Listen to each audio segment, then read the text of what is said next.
Welcome back, everybody, to another deep dive. This time, we are taking a look at the incredible life of Booker T. Washington. And to help me unpack his amazing story, I have an expert in all things Booker T. Glad to be here. We'll be working primarily with a biography titled A Boy's Life of Booker T. Washington, and it's aimed at younger readers. But don't let that fool you. We're going to uncover some seriously thought-provoking stuff today. Yeah, you might be surprised how relevant his story still is. Yeah. Especially these days when we think about racial dynamics, education, leadership. You know? Yeah, it's crazy how a children's book can still offer such powerful insights into a complex figure like Washington. Right. Absolutely. So let's dive right in. Booker T. Washington was born into slavery in 1856 on a Virginia plantation. And those early years, were really harsh. Dirt floors, rough clothing. He even talks about his wooden-soled shoes being super uncomfortable. It's interesting how those early experiences really seem to shape his later emphasis on the dignity of labor, right? I mean, he really understood hardship. But he also saw how work could be a path to self-respect and advancement. Yeah, that's a great point. It wasn't just about escaping hard work. It was about changing how people viewed it. So when he was 9 years old, everything changes. The arrival of Union soldiers brings emancipation. And the reading of the Emancipation Proclamation, can you imagine what a moment that must have been for him? Oh, absolutely. Pivotal moment. And from that point on, you see this just incredible hunger for education just emerges in him. It's like a light switch. It is. He works in a salt furnace and a coal mine to support his family, yet he still finds time for night school. What drove him like that? I think he saw education as that key to unlocking a better future, not just for himself, but for his entire community. He even said later in life that he had the privilege of naming himself when he reclaimed his full name, Booker Taliaferro, after emancipation. And to me, that speaks volumes about his belief in self-determination through education. Yeah, it's like education gave him the power to define himself on his own terms. Then there's this story about his time working for Mrs. Ruffner.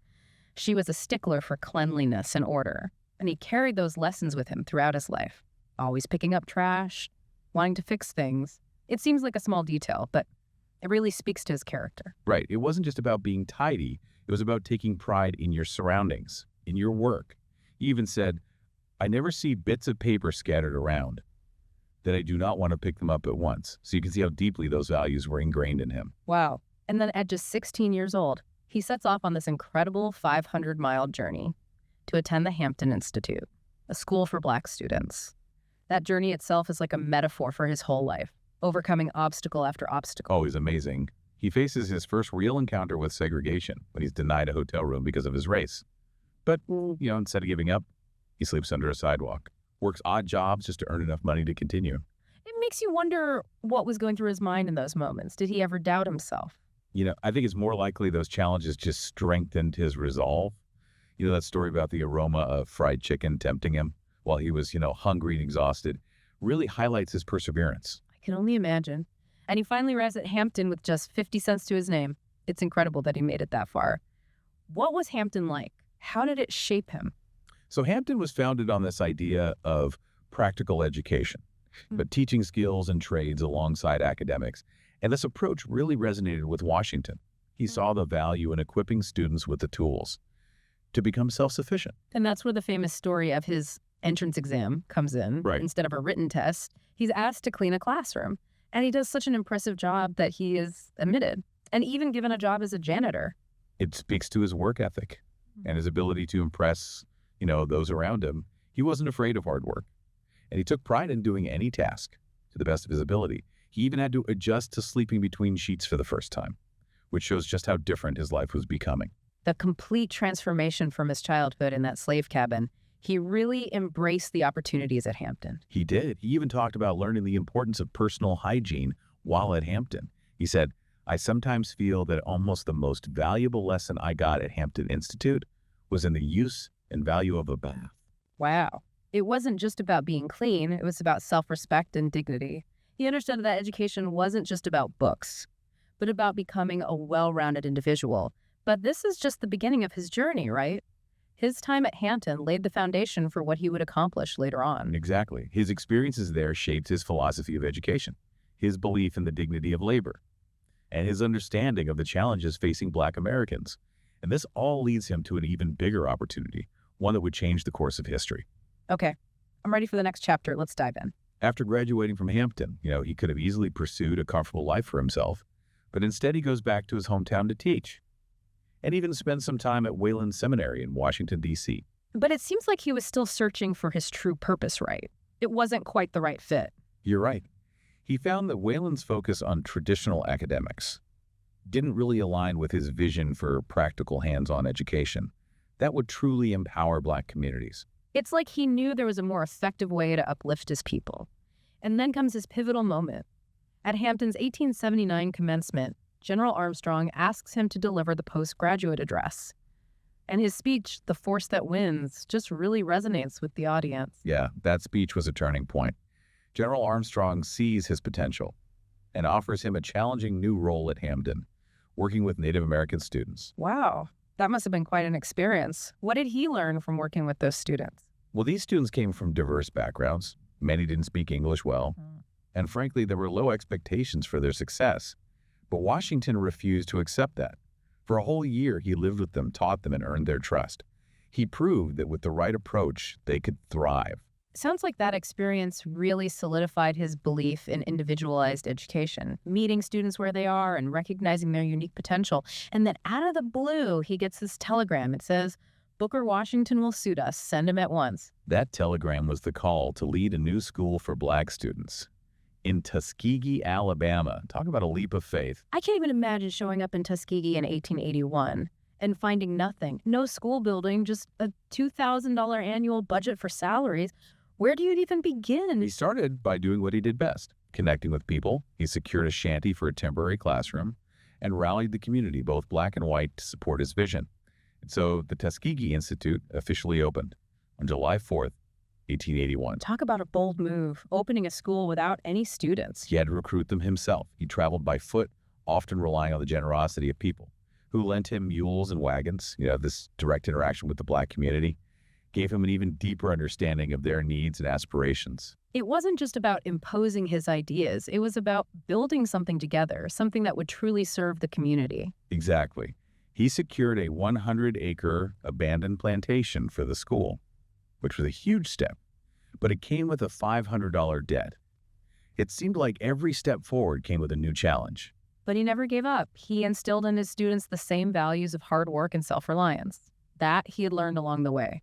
They cleared the land, organized chopping bees to cut down trees, even made the bricks for their buildings. And that's where we get that famous story about the 3 failed attempts to make bricks for Porter Hall, their first building. It's hard to imagine the frustration and discouragement they must have felt each time. It shows how deep Washington's commitment was.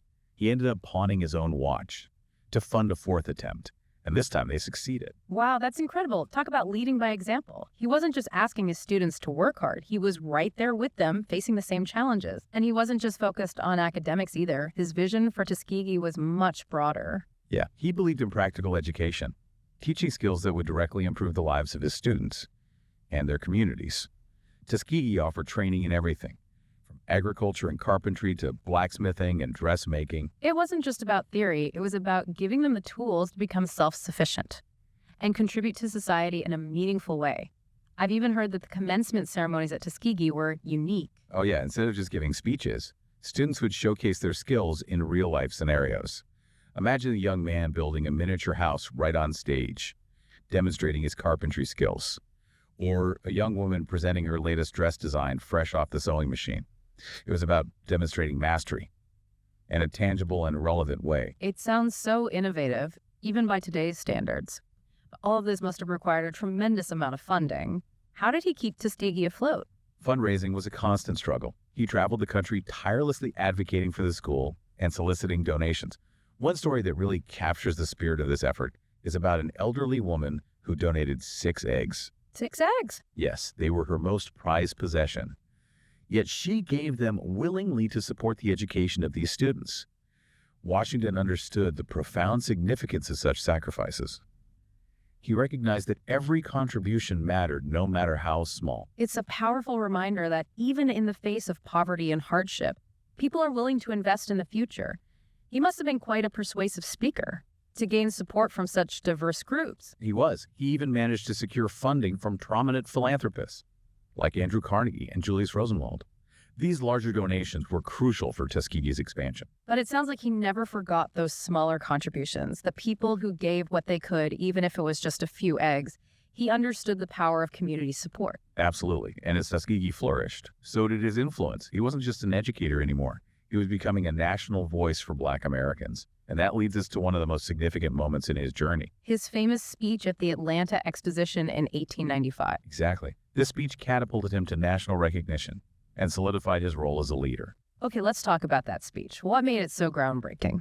So it was in 1895 at the Atlanta Exposition, and he delivers the speech that just captivates the nation. It was a powerful message of accommodation and self-help. Some people praised its pragmatism, especially during that time of really intense racial tension. But others saw it as too conciliatory, especially with Jim Crow segregation on the rise. Right. And it's so interesting how that speech continues to spark debate even today.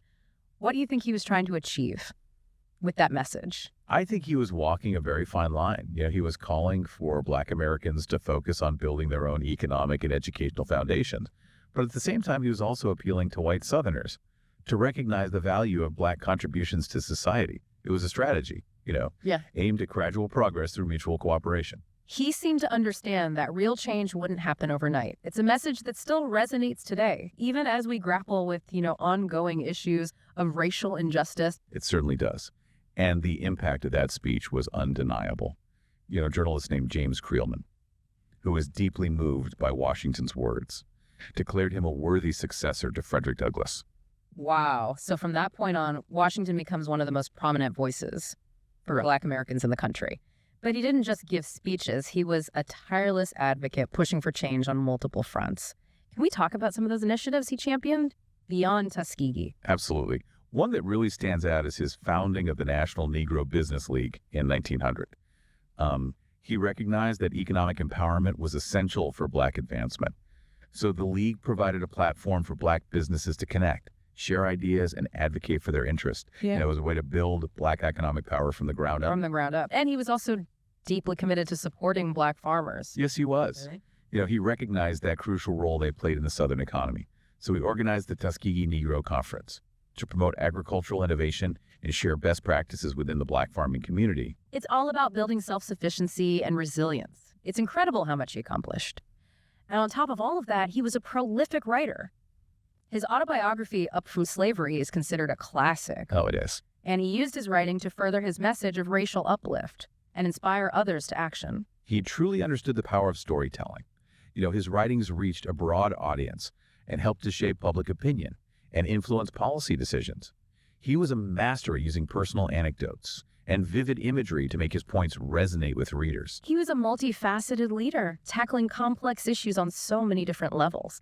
But his journey was far from easy. He faced personal tragedies, health challenges, and constant criticism from those who disagreed with his approach. Right, and it's important to remember that despite his public persona, he was also a human being, navigating difficult circumstances. But he never wavered in his commitment to his mission.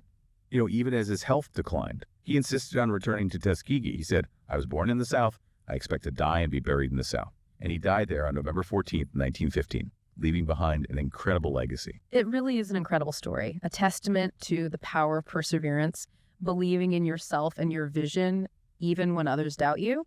But it also leaves us with some challenging questions, right? It does. Booker T. Washington's legacy is complex, and it continues to be debated. Is his emphasis on accommodation and gradual progress the right approach? In the face of such deeply rooted racism, how do his ideas about education and self-reliance resonate in today's world? These are questions that are still relevant as we continue to strive for racial equality and social justice. It's a reminder that history is rarely simple. There are always multiple perspectives, and even the most well-intentioned figures can have blind spots. Absolutely. It's up to us to engage with those complexities and learn from the past as we work towards a more just and equitable future. This deep dive has definitely given me a lot to think about. Washington's life story is a reminder that progress isn't always linear, and that even small steps can have a ripple effect. Yeah, I think that's a great takeaway. And as always, there's much more to explore. I highly recommend reading Washington's own words in Up From Slavery. It offers an incredible firsthand account of his experiences and his vision for America. It's amazing how much we can learn from a single life story, especially one as rich and complex as Booker T. Washington's. Thanks for taking this deep dive with me. It was my pleasure.